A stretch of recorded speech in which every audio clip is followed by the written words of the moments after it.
আজকে এখানে দাঁড়িয়েছি, আপনারা যারা আছেন সাধারণ জনগণ, আপনাদের মধ্যে একটা আক্ষেপ কাজ করে।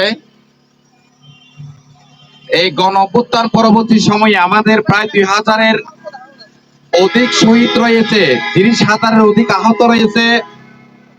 এত আত্মত্যাগের পরেও দেশের কোনো পরিবর্তন হয় নাই, আপনারা যেটা বলে থাকেন। কিন্তু এই পরিবর্তন দিনে দিনে হয় না, এই পরিবর্তন একটা সময় সাপেক্ষ ব্যাপার। আমরা এখন এই পরিবর্তনের দ্বার প্রান্তে রয়েছি এবং এখন এই পরিবর্তনের চাবিকাঠি হচ্ছে আপনাদেরই হাতে। আপনারা আসন্ন যে গণভোট, এই গণভোটের মাধ্যমে পরিবারতন্ত্র, সন্ত্রাস, মাফিয়াদের যেই স্বর্গরাজ্য বলা হয়, এই বাংলাদেশের সংবিধানের মাধ্যমে যেই দলীয় পরিবারতান্ত্রিক শাসন এই সংবিধানের ফাঁক ফোকরের মাধ্যমে কায়েম করা হয়, যদি গণভোটে হ্যাঁ দেন আপনারা, তাহলে আগামীর সংবিধান হবে জনগণের সংবিধান, আগামীর বাংলাদেশ হবে জনগণের বাংলাদেশ। আগামীর বাংলাদেশ আমরা পরিবারতন্ত্র, দলীয় লেজুর ভিত্তির বাইরে গিয়ে আমরা জনগণের সরকার প্রতিষ্ঠা করতে পারবো ইনশাআল্লাহ। আমরা যেটা দেখেছি বিগত সময়ে, নেতার ছেলে নেতা হয়, এমপির ছেলে এমপি হয়।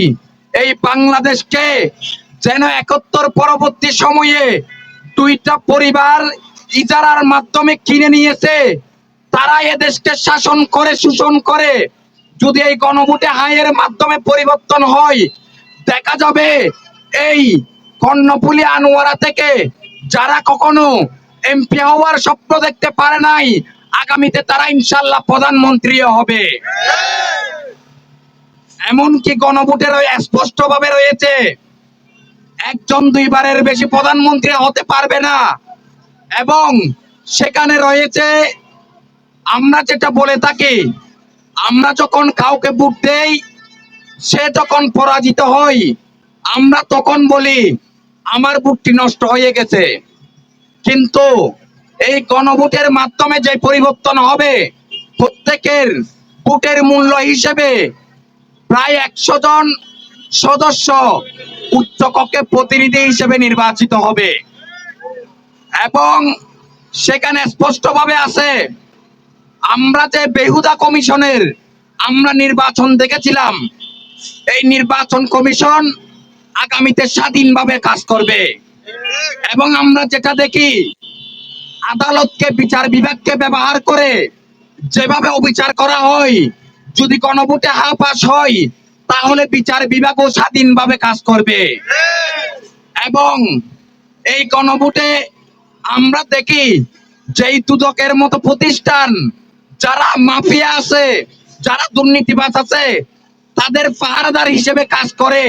যদি গণভোটে হ্যাঁ পাস হয়, তাহলে দুদক কমিশনও স্বাধীনভাবে কাজ করবে। আমরা বলবো, আপনারা অবশ্যই আপনাদের পছন্দের প্রার্থীকে ভোট দিবেন, কিন্তু এমন কাউকে ভোট দিবেন না যারা আপনাদের এখানে মসজিদ থেকে এখানে আপনারা সিএনজি চালক যারা আছেন, আমাদের কাছে খবর আসে আপনাদের থেকে প্রশাসন আর নেতারা মিলে প্রতি মাসে আপনাদের থেকে চাঁদা নেই। আমরা মনে করব, গণভোটে হ্যাঁ যদি জয়যুক্ত হয়, এই নেতার নেতাগিরি, প্রশাসনের পাহাড় কমে যাবে ইনশাআল্লাহ। আমরা আপনাদেরকে বলবো, আমাদের জুলাই গণঅভ্যুত্থানের প্রতিনিধি যারা আছে, তারা জুলাই গণঅভ্যুত্থানে জীবন বাজি রেখে মাঠে ছিল। আপনারা যদি পাবেন, আমরা 11 দলীয় জোট একসাথে হয়েছি দেশ পরিবর্তনের জন্য। যদি আমরা নির্বাচিত নাও হই, আমরা আপনাদেরকে কথা দিচ্ছি, আমরা জুলাইয়ের সময় যেভাবে জীবন বাজি রেখে এদেশ থেকে শেখ হাসিনাকে বিতাড়িত করেছি, আগামীতে কেউ যদি আবারও আওয়ামী লীগ হয়ে উঠতে চায়, শেখ হাসিনা উঠতে চায়, তাদেরকেও আমাদের লাশের উপর দিয়ে আওয়ামী লীগ হয়ে উঠতে হবে। তাই আমরা বিগত সময়ে আপনাদের পাশে ছিলাম, যে কোনো পরিস্থিতিতে আপনাদের পাশে থাকবো ইনশাল্লাহ। আপনারা কোনো চাঁদাবাজকে চাঁদা দিবেন না। আপনারা ওসির কাছে গিয়ে, ইউনোর কাছে গিয়ে কোনো ঘুষ দিয়ে কোনো সুবিধা নেবেন না। আপনাদের ন্যায্য হক অধিকার আপনারা আদায় করে নেবেন। আমরা আজকে এখান থেকে পদযাত্রা করতেছি। আমরা চাইবো এই কর্ণফুলীতে সংখ্যাগরিষ্ঠের ভিত্তিতে গণভোটে জয়যুক্ত হবে ইনশাআল্লাহ। সবাইকে ধন্যবাদ।